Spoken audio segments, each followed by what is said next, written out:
Mom, I'm going to work now. You're at home, so your job is to do the chores, okay? Oh, and make sure that the house is absolutely spotless when I'm home. Got it? Okay. Ian, I have been doing this since I came to this house and lived with you too. Of course, I'll do the housework for you. And Ian, could you do me a favor? I'm not feeling well these days, so could you buy me some medicine on your way home? It won't take much of your time, will it? What? That's what you call a favor? It's nothing but a burden to me. I don't have time for this. Seriously, Mom, don't you realize that I'm always buried under a mountain of reports from work? It's like I'm constantly swimming in deadlines and responsibilities. And now you're asking me to do something as trivial as buy some medicine? Can't you see that I have a million other things on my plate? I mean, come on, even if you're not feeling okay, you're perfectly capable of getting up and going to the drugstore yourself, right? You're not disabled or anything, so why are you acting like you can't handle this simple task? It's frustrating, Mom, it really is. You know, I do so much for you, and sometimes it feels like you take it all for granted. It's like my efforts go unnoticed or unappreciated. It's enough to drive me crazy, you know? I just wish you could understand the pressure I'm under and cut me some slack once in a while. What?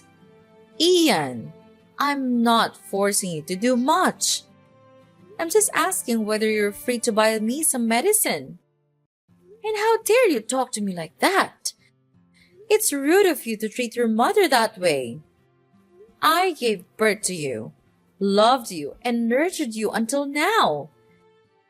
And when you're all grown up and have your own life, you just forget all of them? Oh, please, stop with your stupid touching dramas and just leave me alone. I'm so tired with all your complaining and whining. Do you think that just because you're my mom, you can make me do whatever you want? No way. And I have already told you, I have my work and the whole family to take care of.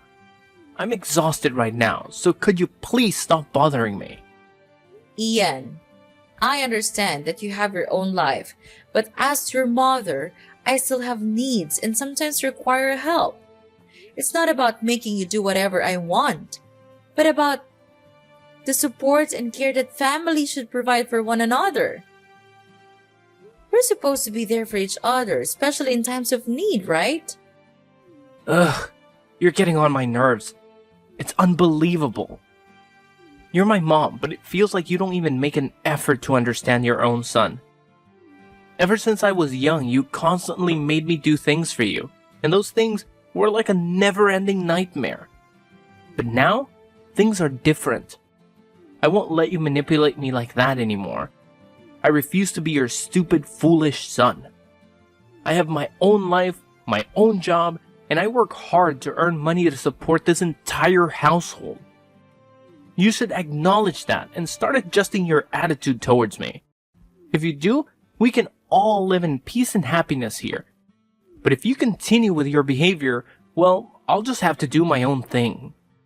And what thing is that, Ian? What exactly are you implying?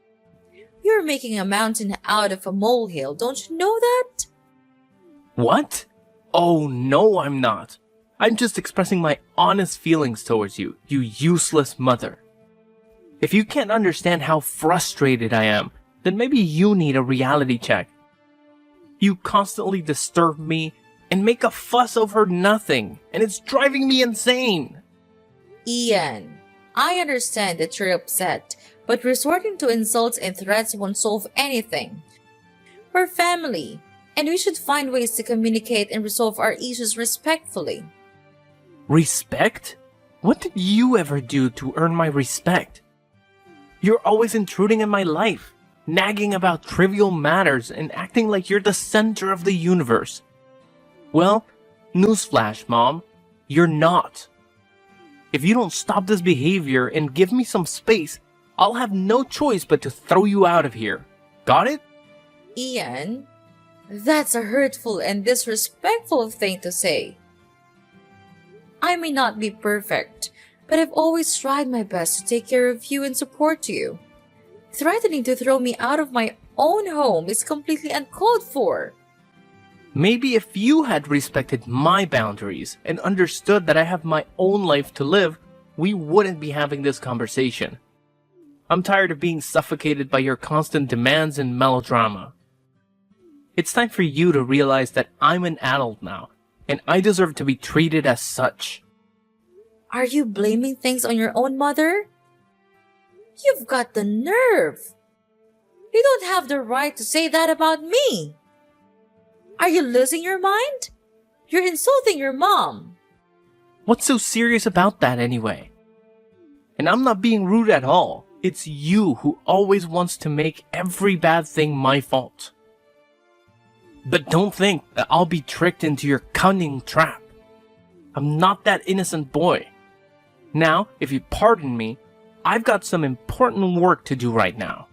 Here's the money. Just go out there and buy your stuff on your own. I'm not gonna help you. Bye.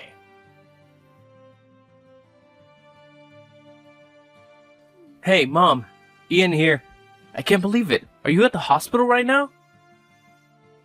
I'm really shocked. Really. What has happened to you? What a pity. Well, it's okay, Ian. I fell down the stairs and hurt my back. But your sister brought me into the hospital now. Don't worry about that. It's not a really serious wound. I'll be just fine. I'm really sorry I can't come to the hospital right away. I'm so up in my work, you know it, right? Every day I have hundreds of reports and contracts to do, so I'm really busy. Well, it's okay, Ian. Accidents happen, and I understand that you have your own responsibilities and commitments. Don't worry about rushing to the hospital right away. Your sister took care of bringing me here, and the doctors assured me it's not a serious injury. I'll be just fine. Thanks for understanding, Mom. It's nice of you to say so. Oh, and one more thing. Could you please sign for me the paper I sent you yesterday? I bought some stuff for you, and they said that I needed to take your signature. So, yeah, could you sign it? And please hurry, because the delivery staff tells me that if the paper isn't signed this evening, they'll cancel the delivery process immediately. Oh, yes, of course. I signed it right when you gave it to me and said that it was really urgent. After signing it, I put it on the table in your room. Oh, really? I didn't notice it at all. I came home so late last night, so I didn't even bother to look at the table.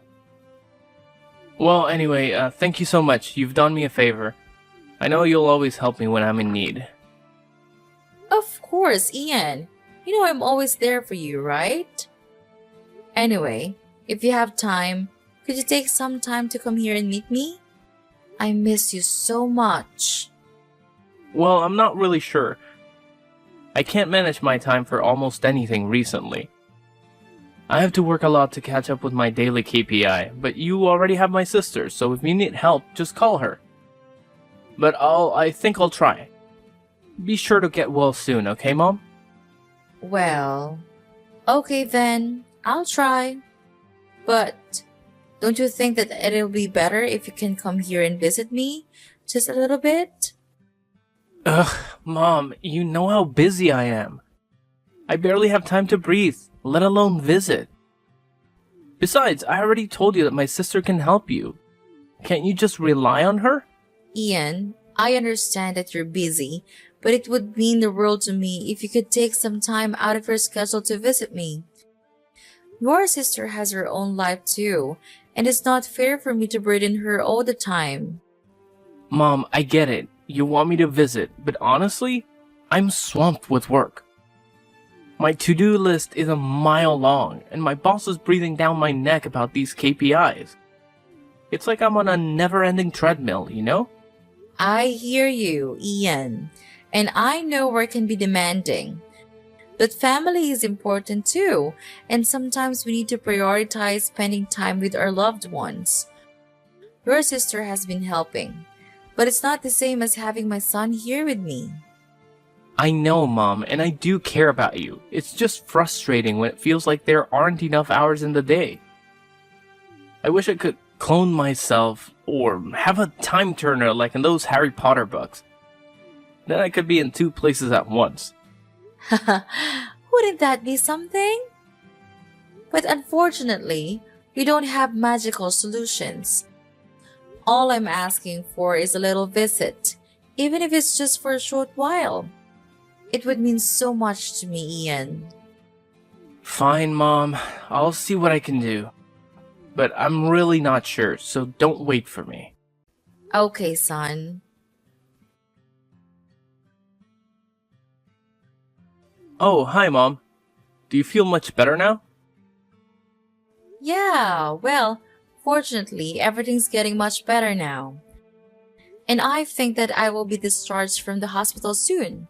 I am really happy to wait for this day to come. Don't you think so, Ian? Oh, of course, I wish the same.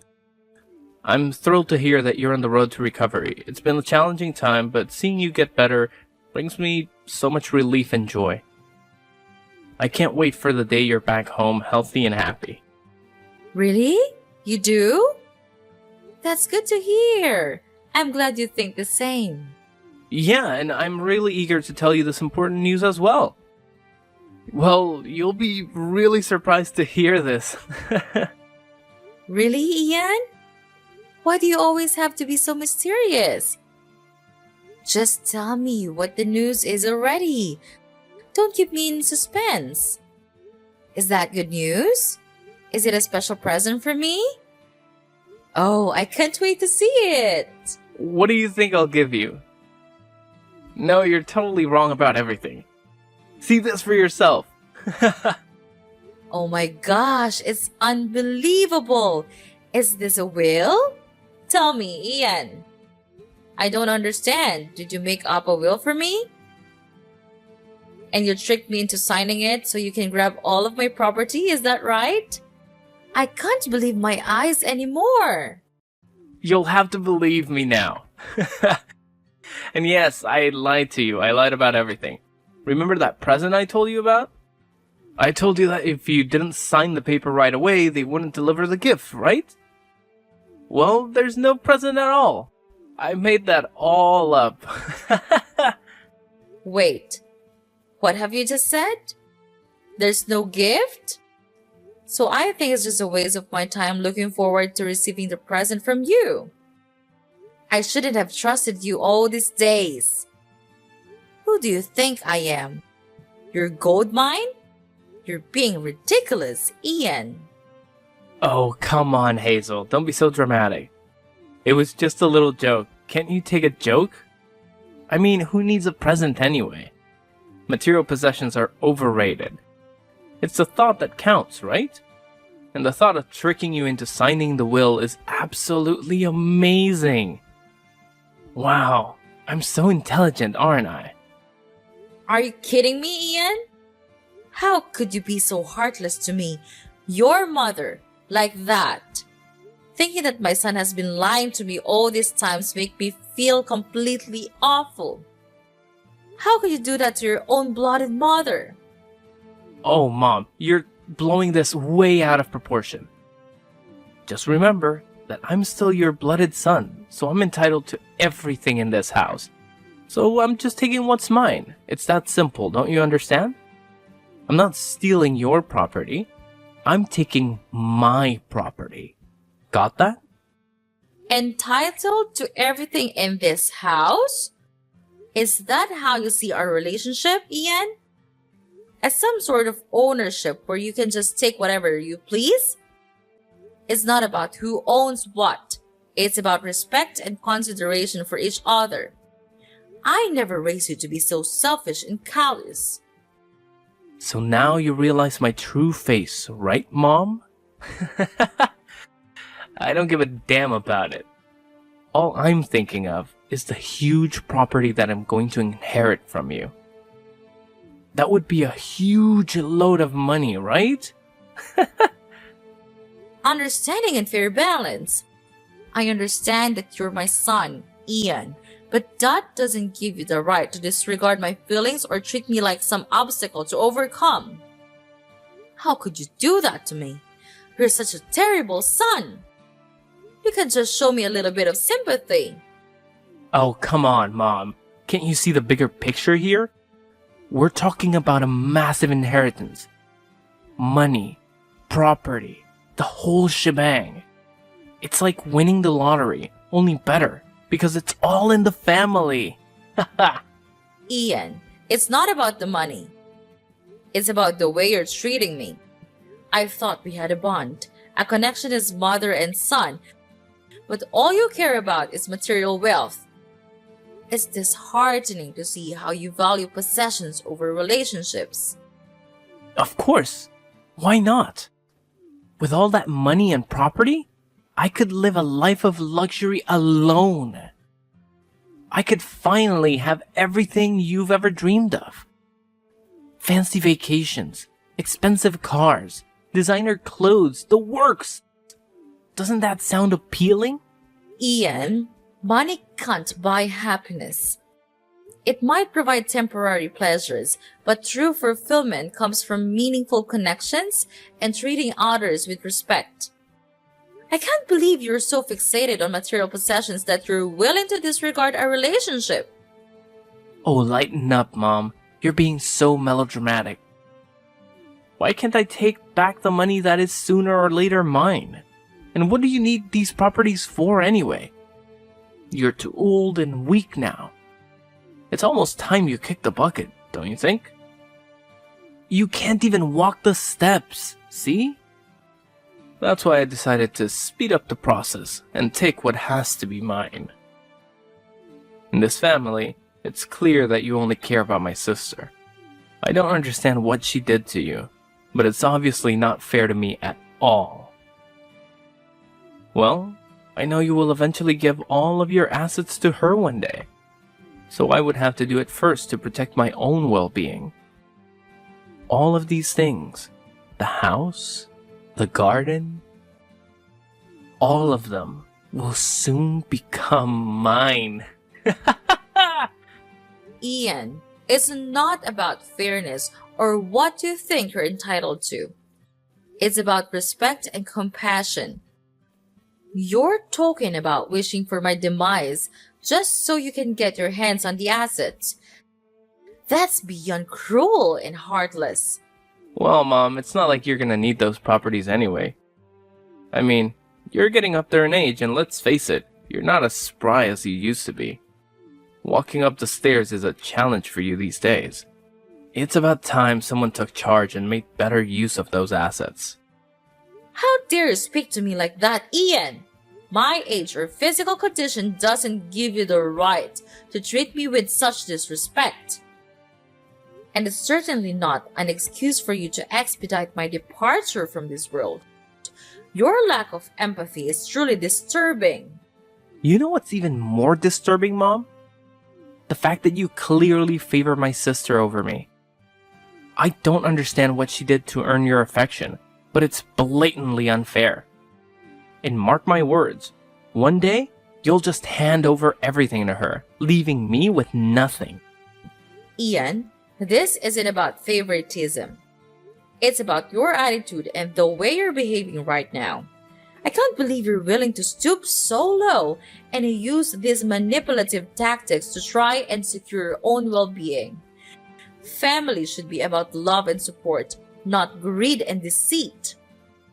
Well, if you're not going to consider my needs and protect my future, then I have to take matters into my own hands. It's clear that you won't do what's right, so I'll have to do it for myself. And when that day comes, all of these things, the house, the garden, will be mine. And you'll have no say in the matter. Ian, you're completely missing the point. This isn't about possessions or who gets what. It's about the relationship between a mother and her son. It's about trust, love, and understanding. Your obsession with material wealth is clouding your judgment and damaging our bond. Oh, spare me the sentimental lecture, Mom. Relationships won't pay the bills or secure my future. Money talks, and I intend to have a comfortable life. If you can't see that, then maybe it's time for me to distance myself from your toxic influence. It breaks my heart to hear you speak this way, Ian. I never thought I would see the day when my own son would prioritize money over family. Your lack of empathy and disregard for our bond is deeply disappointing. I don't understand why you could grow ungrateful like this. Well, Mom, maybe it's time for you to reevaluate your priorities too. Maybe then you'll understand why I'm so driven to secure my own future. Until then, I'll do what I must to protect myself. And when the time comes, I won't hesitate to claim what's rightfully mine. And you know what? It's because of you that I had to resort to this. If you had even shown me some respect, I would not have been treating you this way. I can't believe you could be this wicked and nonchalant. Even though I was at the hospital, suffering from the killing pain in the back, you chose the time when I was the weakest to trick me.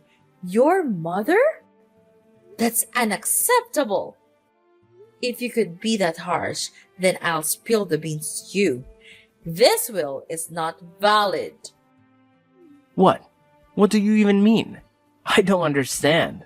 Oh, no, Ian. I'm not joking at all. It seems like you underestimated me once again. You thought you could outsmart me with your fake will, but little did you know that I had already taken the necessary steps to protect myself and my assets. Yes, that's right. I had the foresight to write a will long ago, anticipating the day when my health would deteriorate. I guess your plan to claim what's rightfully yours just went up in smoke, didn't it? And don't even think about challenging the validity of my will. It has been confirmed and authorized by the proper authorities, so your fake will hold no power whatsoever. No, this can't be happening. You can't just take control of everything. It's impossible for you to do this. But who will you give the property to anyway? It's me, isn't it? Oh, Ian, always the optimist, aren't you?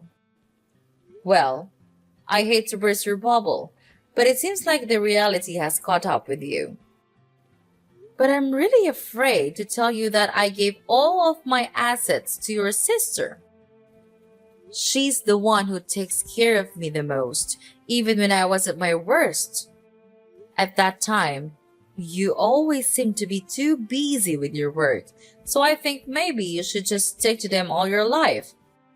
At least it can bring you money, while I can't. No, this can't be happening. Well, Ian, you see, while you were busy scheming and plotting, I took the necessary legal steps to protect myself and my assets. It's called being responsible and thinking ahead, something you clearly didn't consider. So yes, it is possible for me to do this, and I have done it. You're one step too late, Ian. Your little plan has crumbled to pieces, and there's nothing you can do about it. This can't be the end. There has to be something I can do.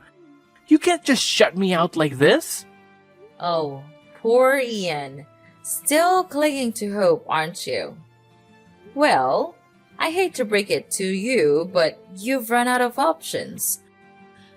You should have thought about the consequences before you decided to manipulate and deceive. Now you're facing the repercussions of your actions. It's a harsh lesson, but one you needed to learn. And I have decided that it's time you move out of this house and mind your own living. Well, it's time for you to face the reality that you've created for yourself. And trust me, it's not a pretty one. Wait, what? Are you throwing me out? Of course, it's crystal clear that you don't deserve to live here and be my son anymore. I cut ties with you from now on. Get out! Please, Mom, there must be some way to resolve this. I never wanted it to come to this. Can't we find a compromise? A compromise? You say? Well, isn't that convenient? Now that your plan has failed, you suddenly want to find a compromise. But let me ask you, Ian, Where was this willingness to compromise when you were scheming and planning behind my back? It seems like your desire for compromise only surfaces when it benefits you. No, Ian, there is no compromise to be found here. You made your bed, and now you have to lie in it. Maybe next time you'll think twice before trying to deceive your own mother. Mom, please, listen to me. I know I made some terrible choices and said hurtful things, but deep down, all I want is for us to repair our relationship. I know my fault now, and I'm sorry for everything. I never intended it to reach this point of animosity. Can't we set aside our differences and find a way to move forward? Ian, it's hard for me to trust your words after everything that has transpired. Your actions have caused immense pain and damaged our bond. It's not just about finding a compromise now that your plan to manipulate me has failed. It's about genuine remorse and a commitment to change. I understand, Mom. And I truly am remorseful. I never wanted to cause you pain or manipulate you. I got caught up in my own desires and lost sight of what truly matters. The love and connection we share as a family. I'm begging you. Could you just please give me a chance to make amends? No, I've given you hundreds of chances to do it, but you just refuse to listen to me. You're still stubborn and egocentric as I have thought, and I know that you'll never change, so in your dreams. No, I'm different now. I'm willing to do whatever it takes, Mom. I'll work on myself to become a better son. I will try. I'll make you see my effort. So could you please forgive me? I know you still love me, right? Just remember how close we used to be. You couldn't leave your son like this. Whatever you say, I'm still your only son. No, you're not my son anymore. Get lost, and don't make me see your callous face. It's disgusting. Don't even hope that I'll give anything to you. It's over now. You're nothing to me, so pack your things and get out of my house. After that, Ian kept trying to call me multiple times, begging for my forgiveness. But I had already blocked his number, so his attempts were in vain. As a result, Ian had no choice but to pack up his belongings and leave my house. With no place to call home and no well-paying job, he ended up finding a less than ideal living situation in a dingy slum. I heard through the grapevine that he even had to take up a part-time gig as a cashier at a convenience store just to make ends meet. As for me, with the love and support of my daughter, things started looking up. Each day, my situation improved, and I could finally return home and embrace a happier life. It's certainly heartbreaking to have to leave my own son behind, but it was necessary to teach him a lesson and make him realize the gravity of his actions.